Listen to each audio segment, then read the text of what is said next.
देखो, अभी जितना भी इंडिया के कानून में है यहाँ से यहाँ तक का, है ना, असली टारगेट ये है कि जो भारत में ईस्ट इंडिया कंपनी आता है तो फाइनली वो ट्रेड करने के लिए आता है, व्यापार करने के लिए।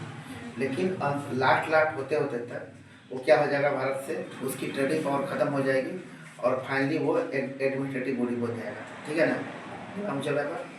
तो इसमें देखना 1833 का जो चार्टर एक्ट आएगा उसमें कुछ कुछ मूलभूत बदलाव आ जाएंगे, है ना, उसको तो समझना बहुत जरूरी है। तो पहला जिसमें बदलाव आएगा, जो गवर्नर जनरल ऑफ बंगाल था ना, वो गवर्नर जनरल ऑफ इंडिया बन जाएगा, है ना। क्या बन जाएगा? गवर्नर जनरल ऑफ इंडिया बन जाएगा। यहाँ लिखा भी है governor general of Bengal change to governor general of India. इसमें जो पहला जो इस तरह का सवाल प्राप्त हुआ वो कौन है? लॉर्ड विलियम बेंटिक, है ना, वो गवर्नर जनरल ऑफ इंडिया बनता फर्स्ट। अब उसके बाद अब चूंकि देखो पूरी तरह से इंडिया इंडिया हो रहा है, तो जितना भी पावर है वो सब कहाँ आ जाएगा, उसका पावर का सेंट्रलाइजेशन हो जाएगा, है ना। अब जितने भी कानून बनेंगे वो कानून कौन बनाएगा? वो बनाएगा सिर्फ कौन? गवर्नर जनरल ऑफ इंडिया बनाएगा, है ना। यहाँ लिखा हुआ कि vested all the civil and military power in the governor general of India. जितना भी कानून बनाना है वो कौन बनाएगा? यही बनाएगा, ये सुप्रीम अथॉरिटी बन गई, है ना।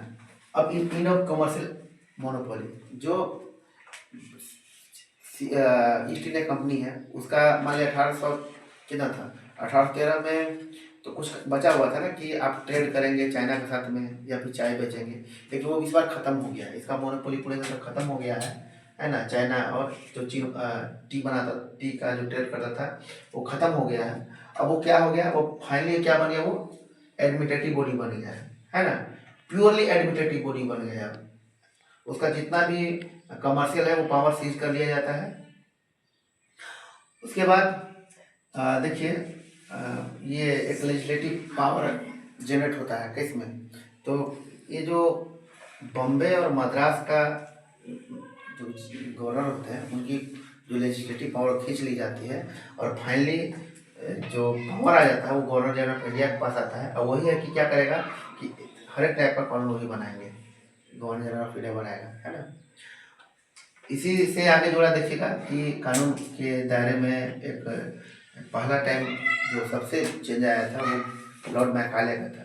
लॉर्ड मैकाले आते हैं और वो कानून बनाने के प्रक्रिया में आगे बढ़ते हैं, है ना।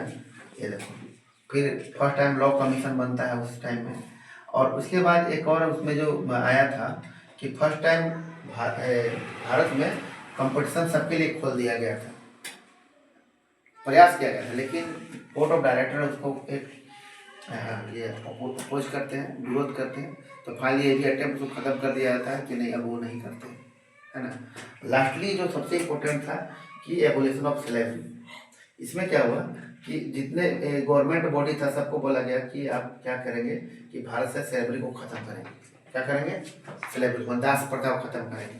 और जो अंतर